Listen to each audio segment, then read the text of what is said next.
On the occasion of World Population Day, Uttar Pradesh Chief Minister Yogi Adityanath inaugurates the state's Population Policy 2021-2030. Says increasing population can be a hurdle in the way of development, adding every community has been taken care of in the population policy.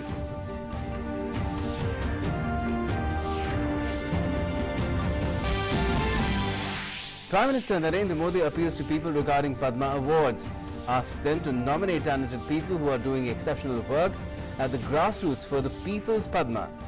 Nominations open till the 15th of September. The MEA response to media queries on the Indian consulate in Kandahar says Consulate General of India in Kandahar has not been closed. India-based personnel have been brought back due to the intense fighting near Kandahar city. Emphasizes that the move is purely temporary. The consulate continues to operate through local staff members. Continuous decline witnessed in COVID-19 daily numbers. India reports 41,506 daily new cases. Recovery rate stands at 97.2%. Over 37 crore 60 lakh beneficiaries have been vaccinated so far. Union Home Minister Amit Shah is on a 3-day visit to Gujarat. He's inaugurated City Civic Centre in Bhopal. He will also lay the foundation stone of water distribution scheme by AUDA later in the day. In sports, Argentina lift the Copa America title after a long wait of 28 years. Beat Brazil 1-0. Argentina's first victory since 1993. Di Maria's goal leads Argentina to victory.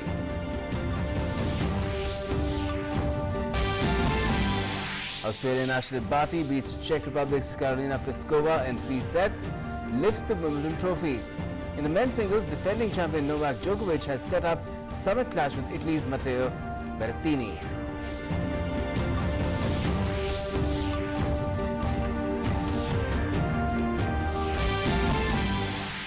And Euro 2020, England to take on Italy in the summit clash in London tonight. England hope to clinch the first major tournament triumph after 55 years. Italy remains undefeated in their last 33 games.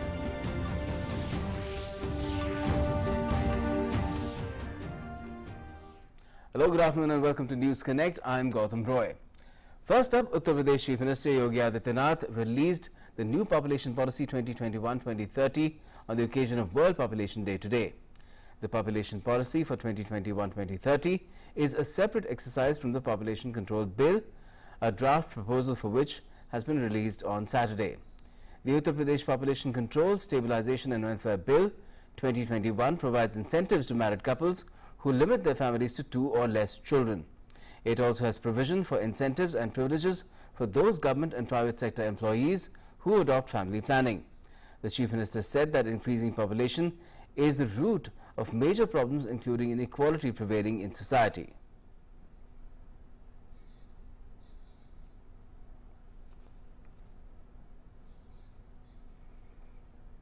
इसकी जनसांख्यिकी और संतुलन पर इसका कोई विपरीत असर भी न पड़ेगा। हर तबके को इसके साथ जोड़ना होगा। हर एक तबके को उस जागरूकता अभियान के साथ जोड़ना पड़ेगा। मां और बच्चे के स्वास्थ्य को इसके साथ जोड़ना पड़ेगा। एजुकेशन को, बेसिक, माध्यमिक, उच्च या अलग अलग जो हमारे शिक्षा से जुड़े हुए संस्थान हैं, उनके अंदर व्यापक अवेयरनेस के कार्यक्रम को इसके साथ जोड़ना पड़ेगा। स्वास्थ्य के प्रति जागरूकता के साथ साथ समाज स्वास्थ्य के इन सभी पैरामीटर को प्राप्त करने की दिशा में जिनके स्तर पर प्रयास हो सकते हैं, उन सभी विभागों को जोड़ करके अंतर विभागीय समन्वय के माध्यम से बेहतर परिणाम दे सकते हैं। The Chief Minister also inaugurated RT-PCR testing laboratories in 11 districts and a health center app for the state.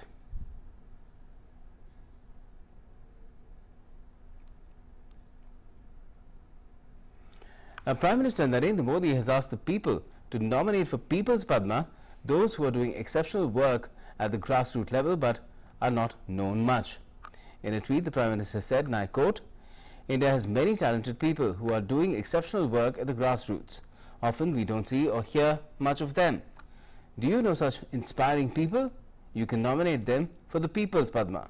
Nominations are open till the 15th of September.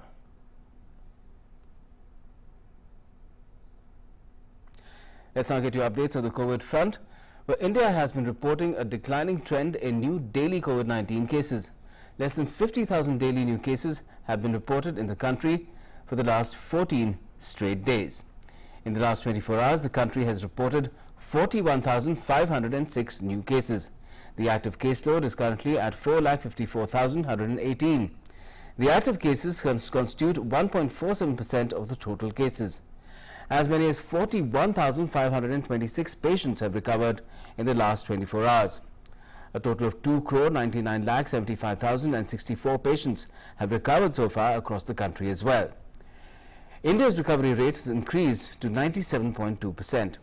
The weekly positivity rate remains below 5% and is currently at 2.32%, while daily positivity rate is less than 3% for the 20th consecutive day and is now at 2.25%. And if you talk about the vaccination, where India continues to vaccinate its population against COVID-19, under the largest nationwide COVID-19 vaccination drive, the country has so far administered 37 crore 60 lakh 32,586 doses.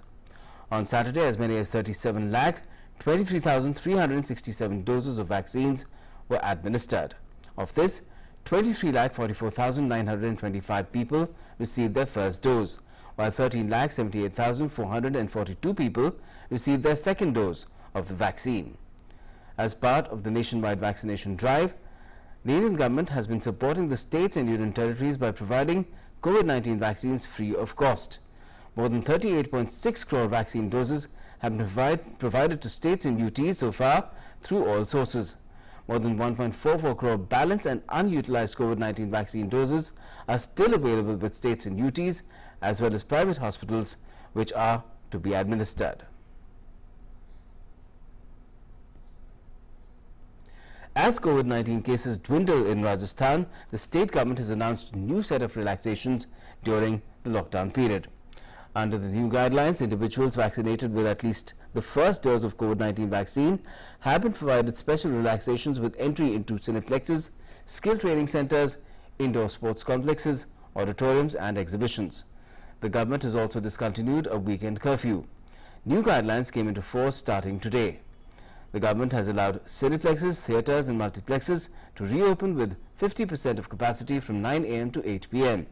Skill training centres can also open from 8 a.m. to 8 p.m. Auditoriums and exhibitions have also been permitted to open between 6 a.m. and 8 p.m. Outdoor and indoor sports activities have also been allowed to go ahead from 6 in the morning till 8 at night. And if you look further north, in Ladakh, COVID-19 situation is improving with steady decline in daily new cases. Ladakh is also fast completing vaccination with 100% coverage of the first dose and over 68% population being covered and inoculated with the second dose of COVID-19 vaccine. With cases in just double digits in the districts of Leh and Kargil, the total number of positive cases in the UT of Ladakh stand at 115. In eastern Ladakh, medical teams have reached Daulat Beg Oldi to vaccinate migrant laborers.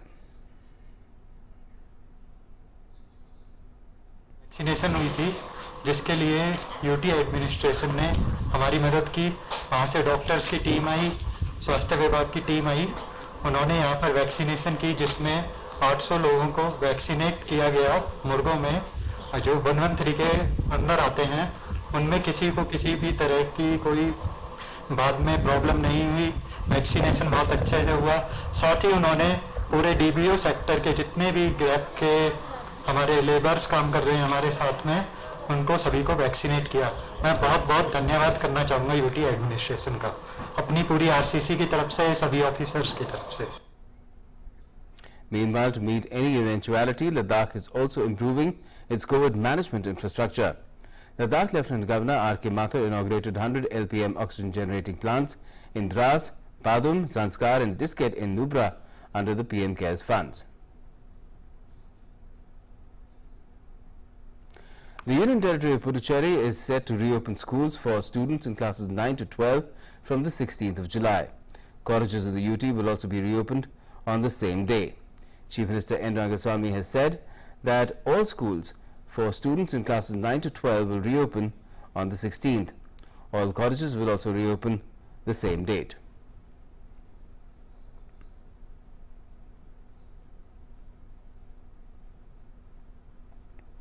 And in Maharashtra, the COVID-19 situation continues to become worse. 8,296 new cases were reported on Saturday. 6,026 patients, in contrast, recovered from the disease and were discharged in the last 24 hours. The total recoveries across the state now stand at 59,06,466. The recovery rate in the state is at 96.05%. 179 COVID-19 deaths were reported in the state on Saturday, and the case fatality rate in the state at the moment is 2.04%.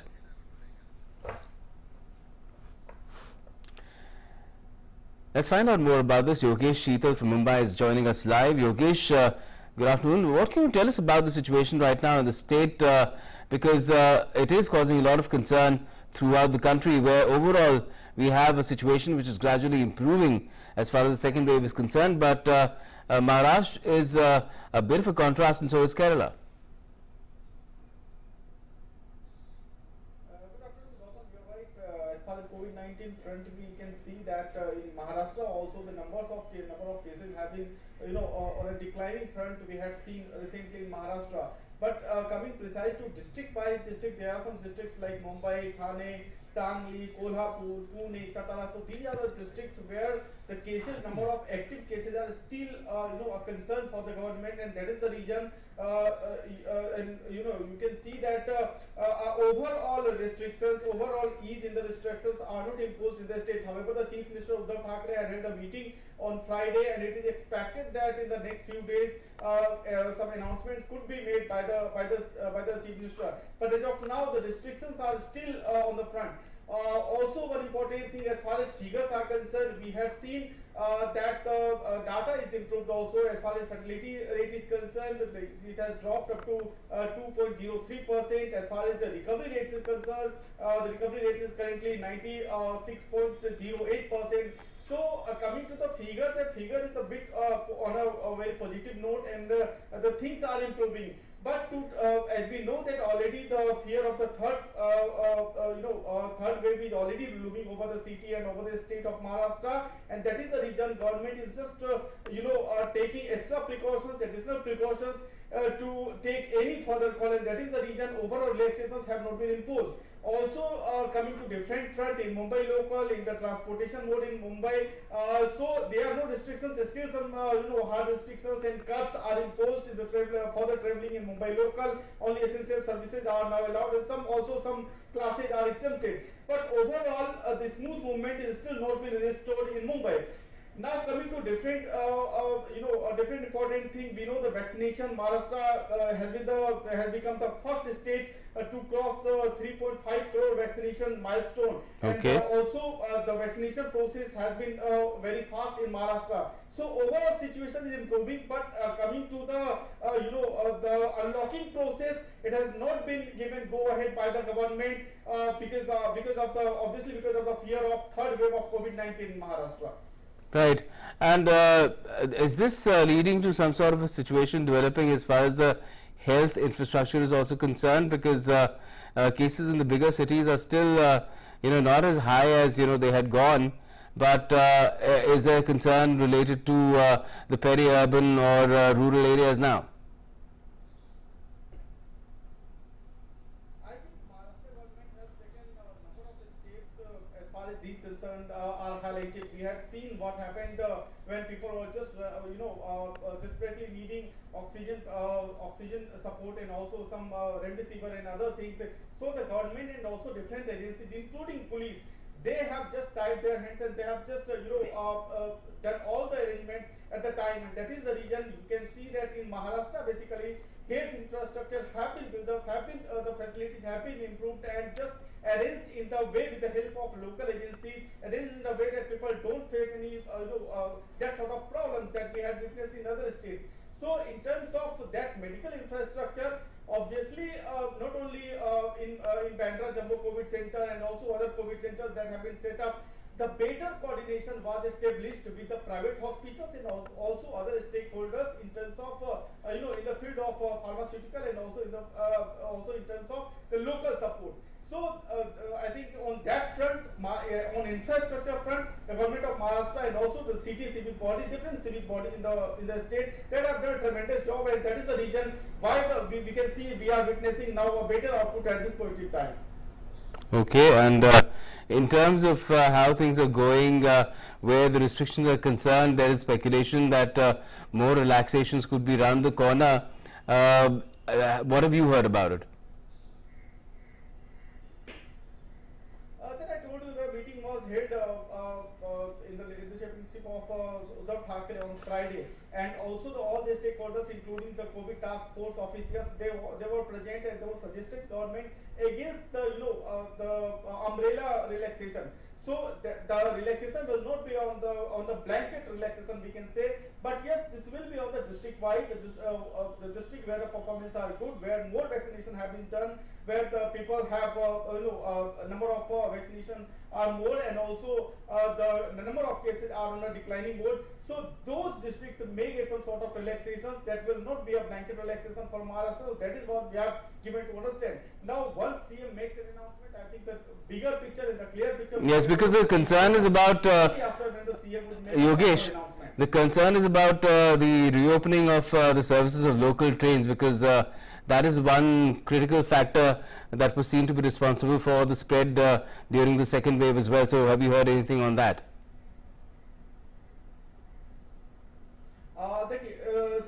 Gautam, that is a very important question, because local is not only a traveling medium in Mumbai, it is also a medium for, I think, the only source for livelihood of thousands of people. Yes, so, for them to commute to work. The government is having a lot of pressure, pressure mounted over the government. But as of now, as I told you, that government is taking precautions in the view of the expected third wave of COVID-19. So that is the reason government is taking all the steps, very taking all the precautions to make any formal announcement in terms of local movement for the common people. Yes, a very critical call to be taken there. Let's see what decision is taken, because right now the number of cases that are coming up in Maharashtra are still causing a bit of a concern countrywide. Just 2 days ago, the Health Ministry said that more than half the new cases are coming from Kerala and Maharashtra. At the moment, hope the situation improves very quickly. Thanks a lot for the moment, Yogesh Sheetal. Now, during the COVID pandemic, the Defence Institute of Physiology and Allied Sciences under the DRDO has played a key role in containing the pandemic by establishing RT-PCR and serological labs. The anti-corona drug manufactured by DRDO has given a lot of hope in winning the battle against the COVID pandemic. Our correspondent Dheeraj Kumar files this special report from DRDO's RT-PCR lab.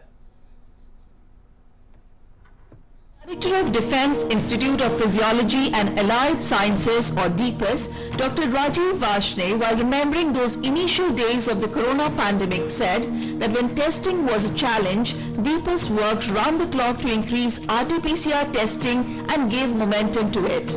कोविड-19 का RT-PCR based test है, तो जो patient samples हैं वो नेज़ोफेरिंजियल samples हमारे को मिलते हैं, उसका हम इस फैसिलिटी में RNA आइसोलेट करके और स्पेसिफिक प्राइमर्स यूज़ करके RT-PCR करते हैं, जिससे कि हम ये बताते हैं कि पेशेंट कोविड पॉजिटिव है या नेगेटिव है। DIPAS went ahead with creating the serological testing facility where, from blood samples collected, it could be ascertained which blood group pose high risk of infection, how immune is one's body to prevent the infection, and whether antibodies have developed or not. पहला paper जो है Indian population का publish किया है, जिसमें ABO typing जो है blood group A, blood group B, blood group A, B और ओ, कौन सा ग्रुप जो है इसमें सेंसिटिव है, जिसमें कोविड की ज़्यादा संभावनाएं हैं। तो हमने पाया जो है ए और बी में जो है सबसे ज़्यादा कोविड की संभावनाएं होती हैं। DRDO scientists worked hard in its fight against COVID pandemic. One such game-changing initiative was anti-corona drug of DRDO, which was given the final approval by ICMR and Drugs Controller General of India. This kit is believed to be a strong weapon in the battle against COVID. इसकी खासियत ये है कि ये antigen antibody interaction पे based है. इसमें antibody detection होता है आफ्टर कलर डेवलपमेंट, और इससे हमें ये पता चलता है कि किन लोगों में, खाली पेशेंट्स नहीं, हम जनरल इसका स्क्रीनिंग कर रहे हैं, मास स्क्रीनिंग कर रहे हैं, जिससे हमें ये पता चल रहा है कि किन लोगों में एंटीबॉडी आ चुकी है और किन में अभी नहीं आई है. The corona pandemic is not yet over, but our scientists are not willing to concede defeat and are working on war footing and making several innovative technological breakthroughs to defeat the deadly pandemic. Dheeraj Kumar's report for DD India.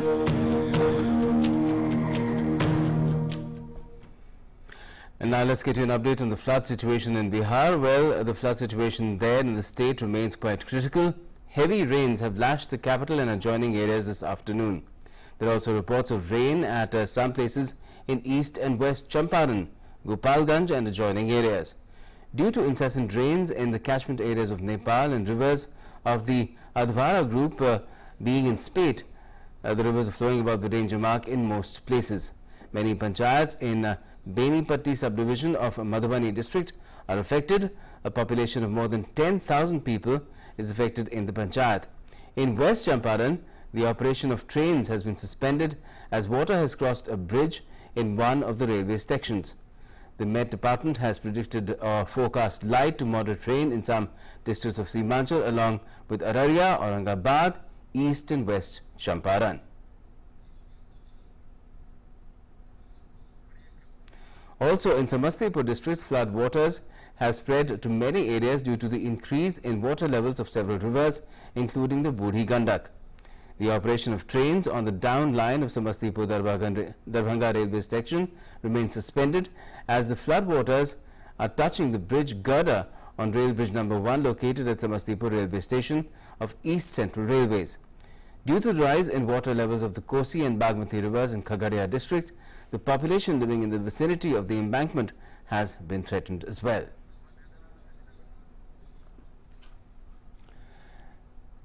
Let's get the latest on the situation in Bihar, the flood situation there. Salman Haider is with us from Patna. Salman, what can you tell us in terms of the current situation? We believe there have been rains in some parts of the state, and already is the situation particularly in the northern Bihar districts is quite serious. The rivers flowing above the danger mark and areas getting flooded.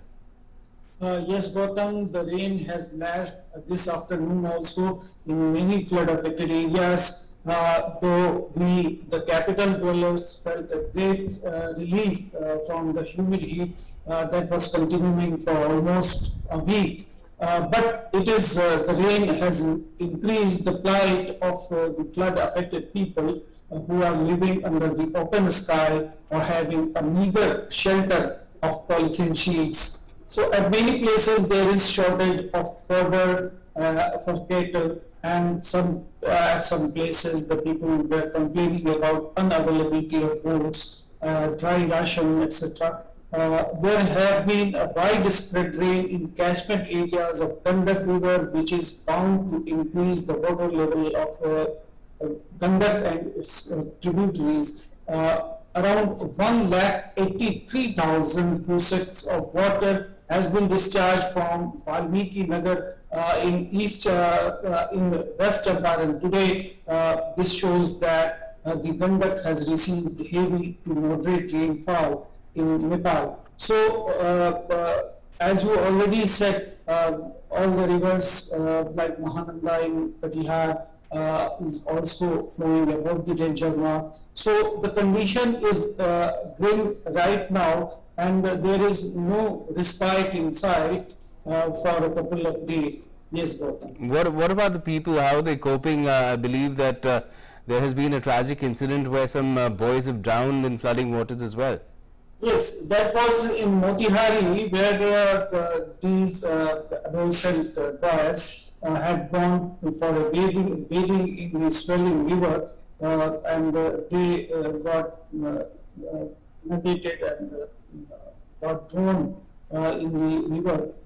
Five of boys were there, but only one could be saved by the NDRF, and 4 bodies have been recovered from there.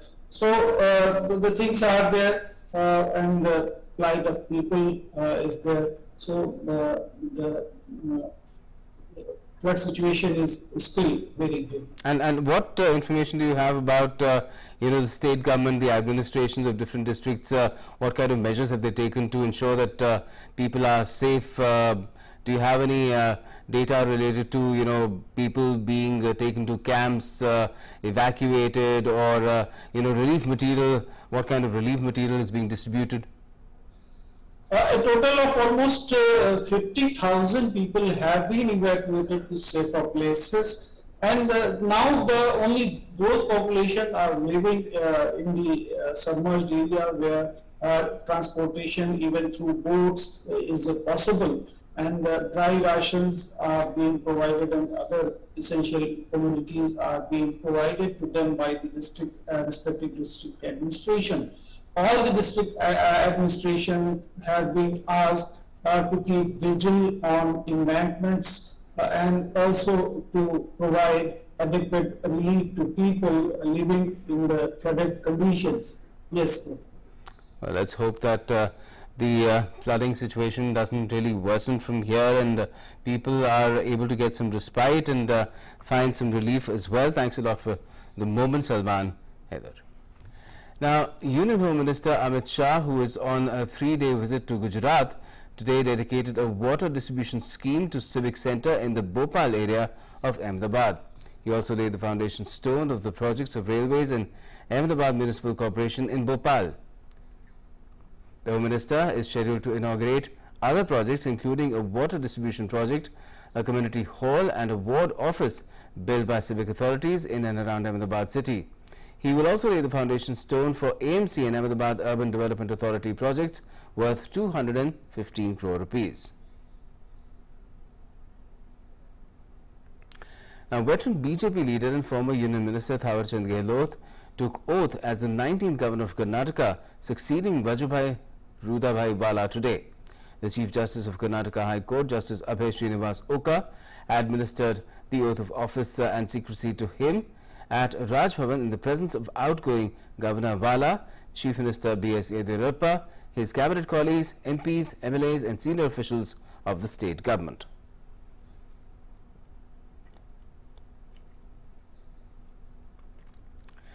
The National Investigation Agency raided multiple locations in Kashmir Valley and arrested some alleged accused persons in different cases today.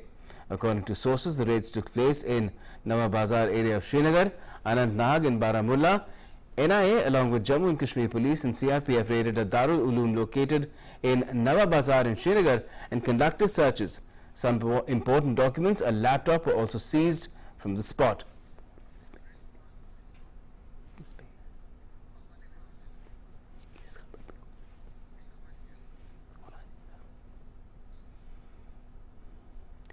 Now, all necessary arrangements are in place to observe the world-famous Rath Yatra in Puri of Odisha tomorrow. Like in the previous year, this year too, the car festival of Lord Jagannath and his siblings will, however, be conducted without the general devotees due to the prevailing pandemic. The COVID-19 pandemic has forced the government to restrict the Rath Yatra only to the holy city of Puri, that too with a strict ban on public participation thanks to the pandemic. Accordingly, while all entry and exit points to and from Puri are being sealed, curfew is being imposed in the city from 8 p.m. today till 8 p.m. on Tuesday to prevent any kind of congregation. As many as 65 platoons of police are being deployed in the city to oversee the smooth conduct of the car festival tomorrow. Details of digital coverage of Rath Yatras are being made available on DD National as well as YouTube live stream and DD Odia YouTube live stream. Both live streams start at 6 in the morning tomorrow.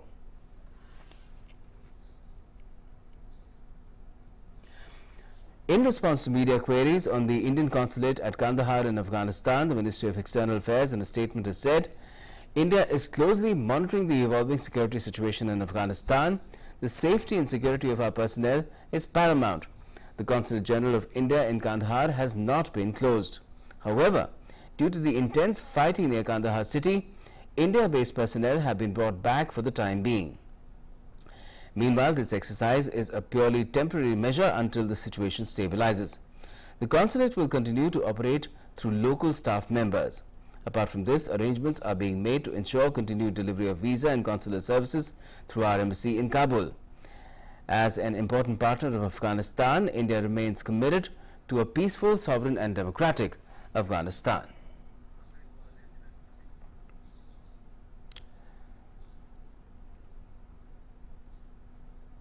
Let's try and get a deeper understanding of this development that is being reported in the context of the Indian consulate in Kandahar in Afghanistan. Amrit Pal Singh, my colleague, joins us. Amrit, good afternoon. Just tell us, what led to this impression in certain quarters that, the consulate has been shut down in the first place, and then, of course, the MAA has cleared the air now. Gautam, what happened was that about 50 personnel, which includes diplomatic staff and security personnel, our consulates and embassies are guarded by the ITBP personnel. They were evacuated in an Indian Air Force plane, which was sent yesterday to Kandahar to evacuate these people and bring them back in view of the deteriorating situation there. But that led to speculations that the consulate might have been shut down. But now the Ministry of External Affairs has clarified that the consulate is not shut down. Only as a temporary measure, the diplomatic staff and the security personnel are withdrawn for the time period, because in the region there is fighting going on between Taliban and Afghan forces. So that could have a detrimental effect on the safety and security of the Indian staff posted there. So therefore they were withdrawn, and that led to the speculation. But the MEA has now clarified that the Consulate General continues to operate with the local Afghan staff there. The visa and consular services will continue to be provided. Of course, it will have some effect in terms of delay in processing visas, etc. But that has not been shut down, and our mission or our embassy in Kabul continues to monitor the situation. So given the present situation, keeping the security and safety, they've been temporarily withdrawn for the moment. Okay, but as far as the situation in Afghanistan is concerned, Amrit, could you put that in context as well in terms of the kind of fighting that is going on, and how the impression again is there in a large number of people that gradually the entire country may be slipping into the control of the Taliban, especially Kandahar is very critical. It is known as the birthplace of the Taliban as well. That's right. Western Afghanistan especially, the Taliban is slowly gaining ground as US forces plan to pull out. Now that Joe Biden has clarified that by the end of August, there will be a complete withdrawal. Only a minimal staff left to assist the Afghan forces would be there. Which would primarily be involved in guarding the American installations and places of security interest to the Americans, or even training of the Afghan national forces, etc. But apart from that, the boots on ground are being withdrawn. Now the Taliban feels emboldened by it, and it's carrying on the fighting, and it is progressively increasing the areas under its control. That is the situation in Afghanistan, which the world has expressed concern about. External Affairs Minister Dr. S. Jaishankar, while on his visit to Russia, did stop in Tehran and brought it up with the Iranians, and where he had said that it is a deteriorating situation which India is concerned about. Even during his meeting with Sergei Lavrov, the Russian foreign minister, earlier this week, this issue was brought up, and it was talked that a regional response to the situation in Afghanistan needs to be developed, a process which is more inclusive, Afghan-owned, Afghan-led, and also which is in the interest of Afghanistan, which is inclusive in terms of having minorities equal representation in the political process there, and also the keeping in interest the regions, the interests of the other regional countries. The neighbors should be kept in mind, because he did make that statement in Tehran where he said that what is good for Afghanistan is good for Right. other countries in the region. So Right. yes, that is a worrisome situation. We Yes, hear but right now what is happening in Afghanistan, Amrit, is in a de facto manner a bit of a takeover going on. There is a debate also that perhaps it won't be easy for the Taliban to take hold of, say, Kabul and other major cities, because the forces, the Afghan forces are concentrating there and they can fend them off, and that's what perhaps even happened in Kandahar. But where is the de jure process here? What about the talks?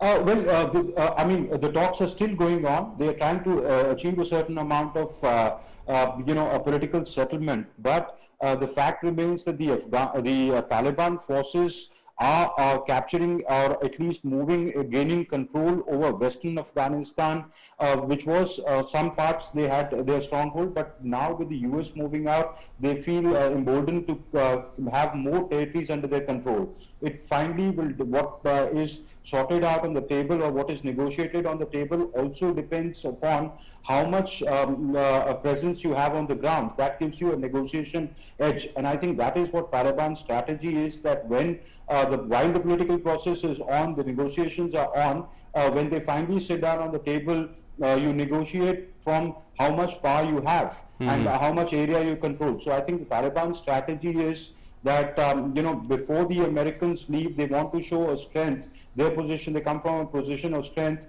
where they attack targets, they take more territories under their control, so that finally, when the political negotiation happens and when it's closed, they have a bigger pie in the power share. Okay, so the dice is being loaded and the situation remains quite tenuous in Afghanistan. But for the moment, if you talk about the Indian consulate in Kandahar, that is functional. That's what the MA has put out. Thanks a lot for joining. The Indian consulate both in Kandahar and Mazar-e-Sharif is functional, and the Indian embassy in Kabul is also functional. All right. Thanks a lot for joining us, Amritpal Singh. Okay, now Twitter has named Vinay Prakash as its resident grievance officer for India.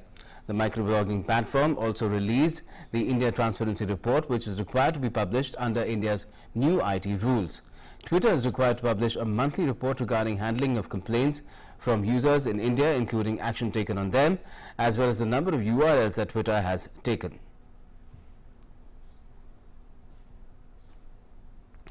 In international news, the G20 finance ministers have given their backing to a historical deal to overhaul the way multinational companies are taxed and urged holdout countries to get on board. The G20 finance chiefs wrapped up 2 days of talks in the Italian city of Venice on Saturday with the adoption of a joint communique.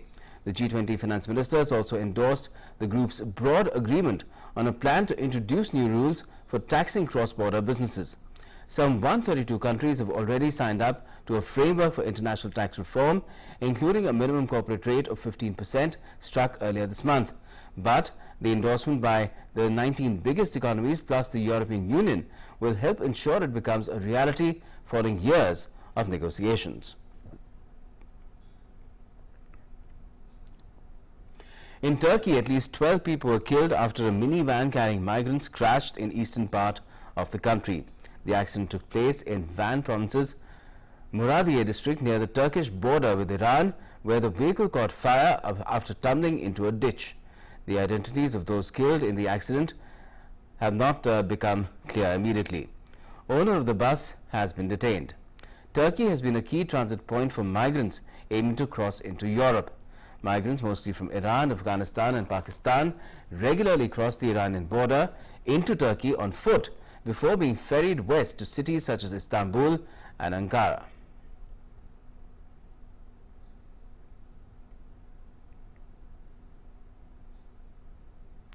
Japanese authorities have confirmed that 9 people died and 19 others were unaccounted for in Atami mudslides. According to officials, of the 9 dead, 8 have been identified and about 1,700 police officers, firefighters and self-defense forces personnel continue to search for 19 others who still remain missing. Rescuers continue to scour debris from mudslides that barreled through Atami city, Shizuoka prefecture 1 week ago, destroying homes and sweeping residents to their death. The highest alert level on a scale of 1 to 5 remains in effect as small mudslides continue in the upstream area where the fatal mudslides are believed to have originated.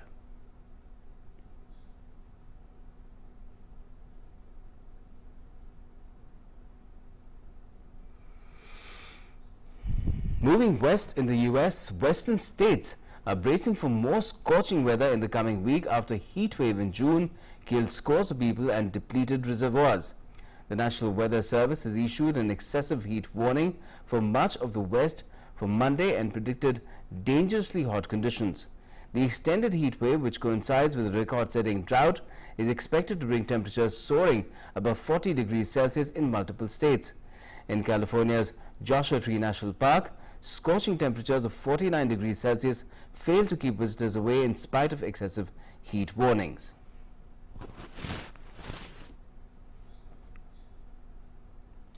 Haitian opposition group has called on the international community to recognize Senate President Joseph Lambert as interim president after Haiti's Senate nominated him following the assassination of President Jovenel Moïse.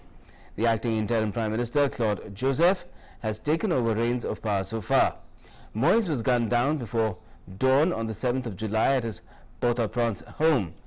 Haiti's Senate, which currently comprises just a third of its usual 30 senators, nominated Lambert on Friday to be interim president after the assassination of Moïse.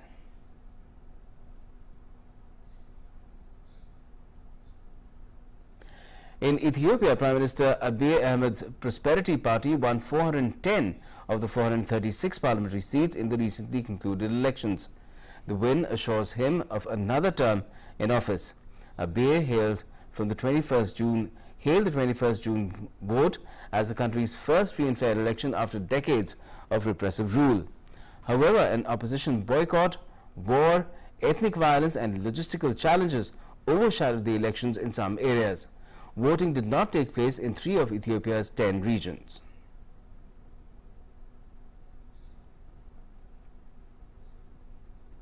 Let's now also take a quick look at the updates on the COVID-19 front from across the world as well. The world continues to battle COVID-19. So far, over 18 crore 72 lakh people have tested positive across the globe, while the number of recoveries stand above 17 crore 12 lakh. The deadly virus has claimed more than 40 lakh 43,000 lives worldwide. The US continues to remain the worst affected from COVID-19, with the number of cases crossing 3 crore 47 lakh, and the number of deaths in the country from the virus now stand above 6 lakh 22,000.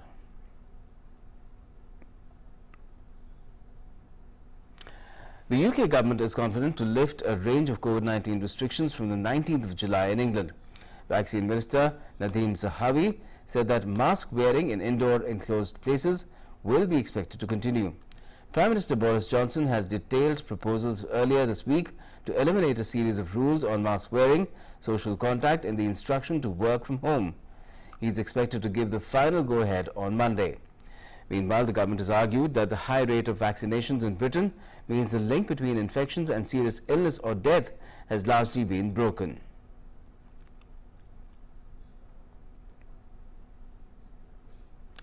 Israel has said it will begin offering a booster shot of Pfizer's vaccine to adults with weak immune systems, but it was still weighing whether a third round of shots should be given to the general public.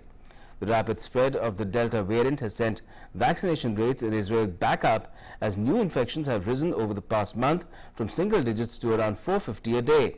Pfizer and partner BioNTech, the main suppliers in a swift Israeli vaccination rollout that began in December, said they will ask US and European regulators within weeks to authorize booster shots.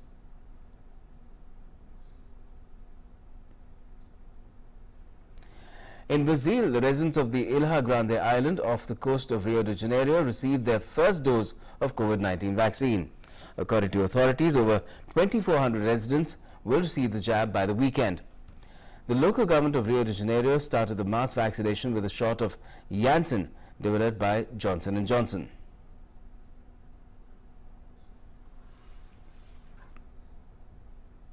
Russia has reported highest single-day spike in COVID-19 death toll. The country has reported 752 fatalities on Saturday, pushing the national toll to cross 1,42,000. The coronavirus task force revealed that Moscow has alone reported over 5,600 cases in a single day. Russia's cumulative number of cases has crossed 57,58,000. And Australia on Sunday reported its first coronavirus-related death of the year and a record 77 new cases of the virus in the state of New South Wales. Of this, 33 were people who had spent time in the community while they were infectious. State Premier said the numbers in and around Australia's biggest city, Sydney, are expected to rise.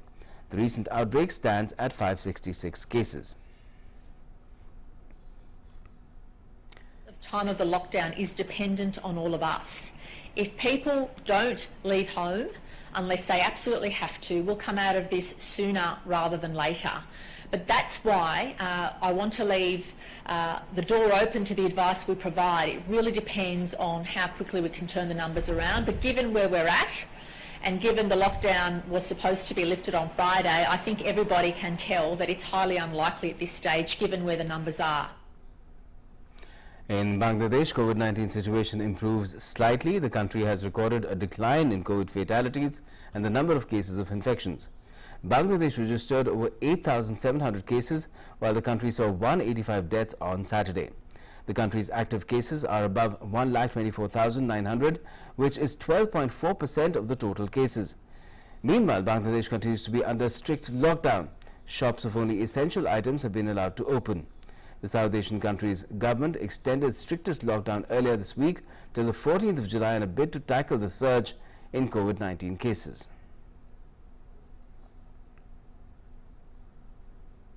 In Spain, Catalonia's Barcelona saw thousands of music lovers determined to enjoy the Cruella Music Festival getting tested for COVID-19 at the entrance. Crowds of over 25,000 attended each of the 3 days of the festival. Though safe distancing was fairly well applied during the day, by night the crowds were enjoying the festival sounds, taking some respite from the pandemic.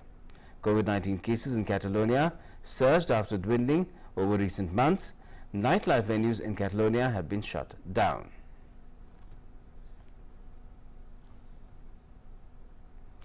Let's now get you an update from the different sporting arenas as well. Argentina have won the coveted Copa America title. In a nail-biting finale, Argentina beat Brazil 1-0. Angel Di Maria gave the solitary goal for Argentina. This is Argentina's first title win after 1993. Argentina had won the Copa America title last in that year.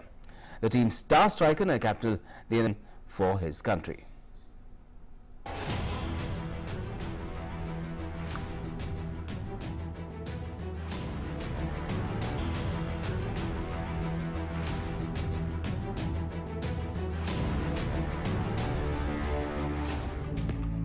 The start of Sunday for sports lovers started with a pinch of adventure. The biggest soccer tournament of Latin America, the Copa America's title final saw two powerhouse football teams face to face in contention. On one hand was Argentina, which was in the fray for winning the title after 28 years. On the other hand, Brazil's team that had won the Copa America title in 2019. World's two best players, Argentina's Lionel Messi and Brazil's Neymar, were face to face in the two teams.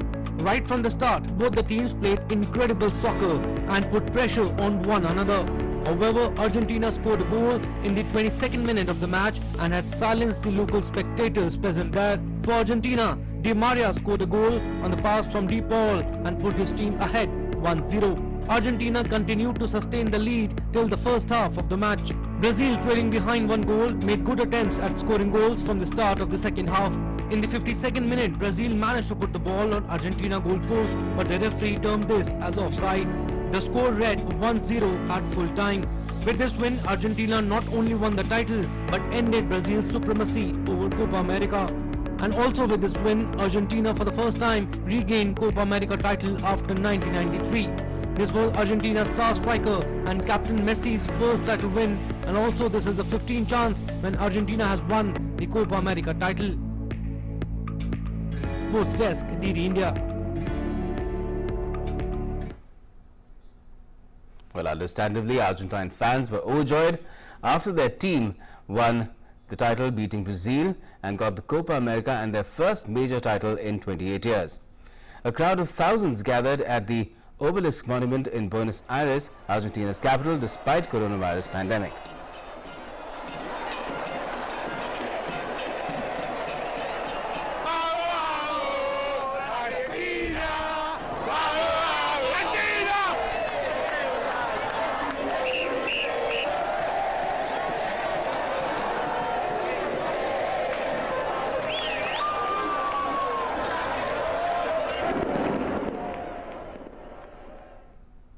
The spontaneity is quite heartening, but a few masks in place wouldn't hurt anyone. Now, in the Euro Cup football tournament, England will take on Italy in the summit clash in London tonight. England hopes to clinch the first major tournament triumph for 55 years. Italy, undefeated in their last 33 games, are also looking to really grab the cup themselves, but more in this report. England will hope to clinch a first major tournament triumph for 55 years when they face Italy on home soil in the Euro 2020 final at Wembley on Sunday night. Not since that famous extra-time success over West Germany in 1966 have the Three Lions even reached another showpiece, with painful near misses at the World Cups of 1990 and 2018, as well as familiar penalty attack at Euro 96. But Gareth Southgate has now led England into an exciting new era with young squad bursting with talent and depth and largely free of the burdens and heavy expectation of the past, with captain Harry Kane's extra-time goal, the rebound from his own saved penalty, defeating Denmark in the semis after Simon Kjær's own goal cancelled out Mikhail Damsgaard's stunning free kick. Before that, there was the quarter-final thrashing of Ukraine in Rome, the historic last 16 defeat of Germany at Wembley, and efficient victories over Croatia and the Czech Republic that secured top spot in Group D. Now, in their first ever European Championship final, England battle a formidable Italy team that have plenty of momentum of their own after a hugely impressive campaign to this point. Italy head into Sunday's final unbeaten in 33 matches and have been gathering momentum throughout Euro 2020 since their opening win against Turkey. After overcoming Belgium, ranked number 1 in the world, the three-time European champions Spain in the knockout stage, they will fear no one. Their team includes veteran defender Giorgio Chiellini and Leonardo Bonucci, who have both impressed during the tournament. Sunday will be Azzurri's 10th major tournament final and their 4th European Championship final. Sports Desk, DD India. If we talk about tennis, Ashleigh Barty claimed her second Grand Slam title as she defeated Karolina Pliskova 6-3, 7-6 to win her maiden Wimbledon women's singles title on Saturday. The 25-year-old Australian last won a Grand Slam in 2018 but has continued to dominate the tennis circuit in 2021. With this win, Barty has become the first Australian woman since Yvonne Goolagong in 1980 to win the Wimbledon title. And as far as the men's category is concerned, world defending champion Novak Djokovic will clash with Italy's Matteo Berrettini for the men's singles title tonight. World number 1 Djokovic defeated 10th seed Denis Shapovalov, while 7th seed Berrettini thrashed Poland's Hubert Hurkacz in the semi-finals. And you can watch the live action of Wimbledon on DD Free Dish through DD Sports and digital terrestrial transmitter at 6:30 p.m. onwards this evening as well. And that's all we have for the moment in this edition of News Connect. But for all the latest, stay tuned to DD India, and of course, above all, what you need to do is to stay safe, mask up, get vaccinated when your turn comes, and basically follow all COVID protocols like I'm going to do now when I exit the studio. Thanks for watching.